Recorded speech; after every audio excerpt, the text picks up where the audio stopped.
جب بھی مسجد اقصی کا ذکر آتا ہے تو ذہن میں کیا نقشہ ابھرتا ہے؟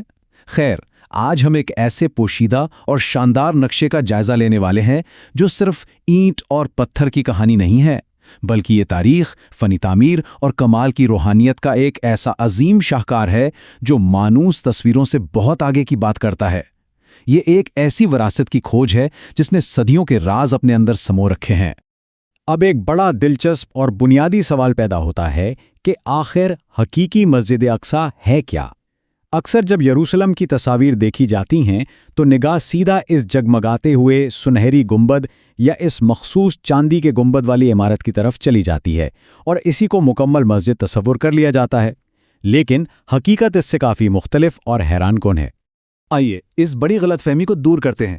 عام طور پہ سمجھا جاتا ہے کہ مسجد کا مطلب صرف وہ مسجد قبلی ہے یا پھر وہ سنہری گنبد والا مقام ہے، لیکن نہیں، اصل میں یہ پوری کی پوری چار دیواری کے اندر پھیلی ہوئی جگہ ہی مسجد اقصی ہے۔ مطلب اس کا ہر ایک کھلا صحن، پتھروں سے تراشا گیا ہر پرانا دروازہ، درختوں کے سائے اور یہاں تک کہ قدموں کے نیچے موجود زیر زمین کمرے بھی، یہ سب اسی مقدس احاطے کے اتنا ہی لازمی حصہ ہیں جتنا کہ مرکزی مساجد۔ 1,44,000 مربع میٹر! جی ہاں، بالکل درست سنا۔ یہ محض کوئی نمبر نہیں ہے۔ ذرا اس وسعت کا تصور کریں۔ اس کا مطلب یہ ہے کہ اس چار دیواری کے اندر موجود ہر ایک انچ، ہر ایک پتھر کی اہمیت اور ثواب بالکل اتنا ہی ہے جتنا کسی شاندار مرکزی گنبد کے نیچے کھڑے ہونے کا۔ یہ پوری کی پوری جگہ بلا شبہ تقدس کا ایک مکمل اور غیر منقسم دائرہ ہے۔ تو آج کے اس جائزے کو ہم 5 حصوں میں بانٹ کر دیکھیں گے۔ پہلا، اس کا اصل حجم، دوسرا، مقدس احاطے کے نیچے، تیسرا، اس کا روحانی مرکز، چوتھا، ایک کھلی یونیورسٹی، اور پانچواں اور آخری حصہ، قدیم دیواریں اور دروازے۔ چلیں پہلے حصے سے شروعات کرتے ہیں، اس کا اصل حجم اور سکیل۔ یہ عظیم احاطہ دراصل ایک بہت بڑے مستطیل کی شکل میں پھیلا ہوا ہے، اور یہ اتنا وسیع اور خود کفیل ہے کہ اسے بجا طور پر شہر کے اندر ایک شہر کہا جا سکتا ہے۔ تھوڑا سا ماضی پر نظر ڈالیں تو پتہ چلتا ہے کہ اس مقام کی بنیاد مکہ میں مسجد الحرام کے محض 40 سال بعد ہی رکھ دی گئی تھی۔ سوچیں ذرا۔ پھر وقت کے ساتھ ساتھ مملوک اور عثمانی سلاطین نے اس کی تعمیر و تزئین کی، اور جدید دور کی بات کریں تو 1996 میں مسلح مروانی کے بڑے حصے کو نمازیوں کے لیے دوبارہ کھولا گیا۔ تاریخ کی اتنی گہری چھاپ ہے اس جگہ پر کہ ہر دور نے اپنا نشان چھوڑا ہے۔ اب ذرا سطح کے اوپر سے نظر ہٹا کر زمین کے نیچے چلتے ہیں، ہمارا دوسرا حصہ، مقدس احاطہ کے نیچے، کیونکہ یہاں کی اصل پراسراریت اور انجینئرنگ تو زمین کی تہوں میں چھپی ہے۔ قدیم دور کے انجینئرز کا کمال دیکھیں۔ اس پورے احاطے کے نیچے بقا اور پانی کا جو سسٹم بنایا گیا وہ انسانی عقل کو دنگ کر دیتا ہے۔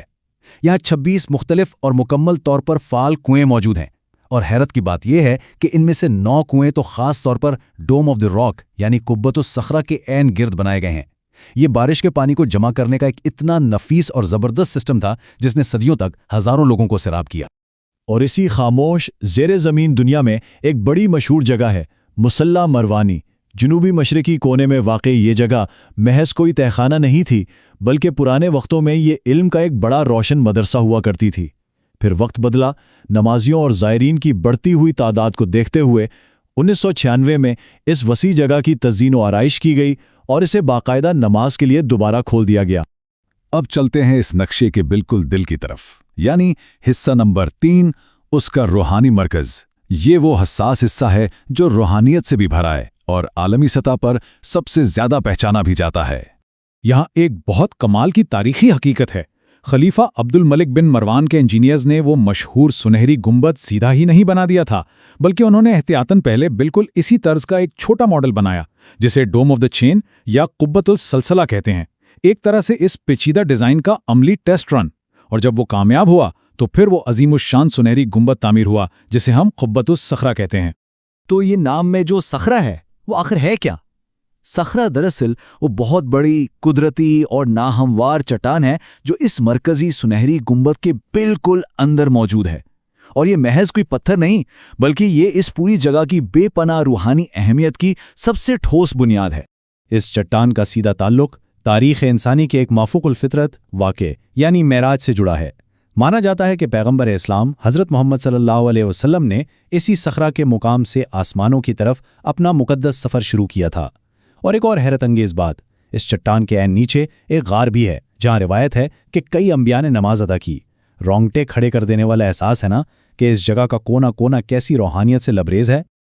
آئیے اب اس مرکز سے تھوڑا باہر کی طرف نکلتے ہیں اور اپنے چوتھے حصے کی جانب بڑھتے ہیں، جسے ایک کھلی یونیورسٹی کہنا بالکل غلط نہیں ہوگا، کیونکہ یہ احاطہ صرف خاموش عبادت گاہ نہیں تھا بلکہ ایک بہت ہی متحرک اور فعال سماجی مرکز تھا۔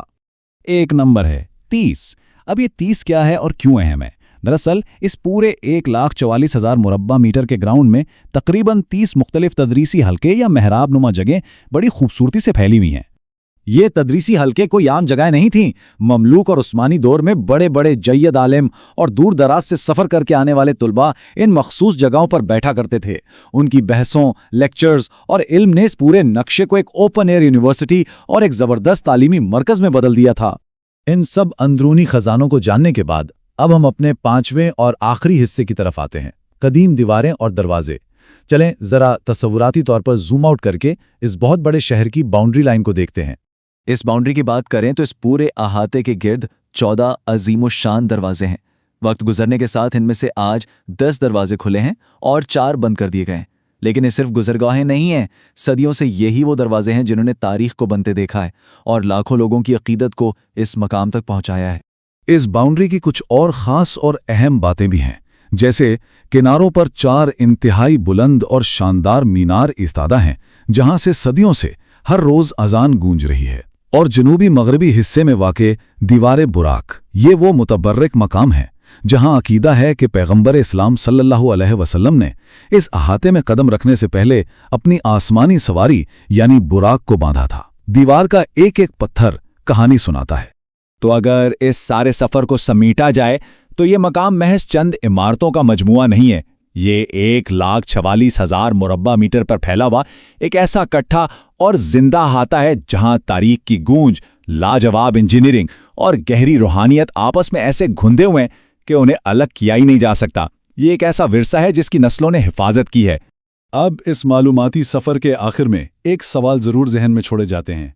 اس اتنے بڑے تاریخی اور زیر زمین پھیلے ہوئے نقشے کو سمجھنے کے بعد کیا قدیم فن تعمیر کی حفاظت اور اس روحانی تاریخ کی وسعت کو دیکھنے کا ہمارا زاویہ بدل نہیں جاتا؟ یہ واقعی سوچنے کی بات ہے، اور ہم امید کرتے ہیں کہ آج کے اس جائزے نے اس عظیم وراثت کو دیکھنے کا ایک نیا رخ ضرور دیا ہوگا۔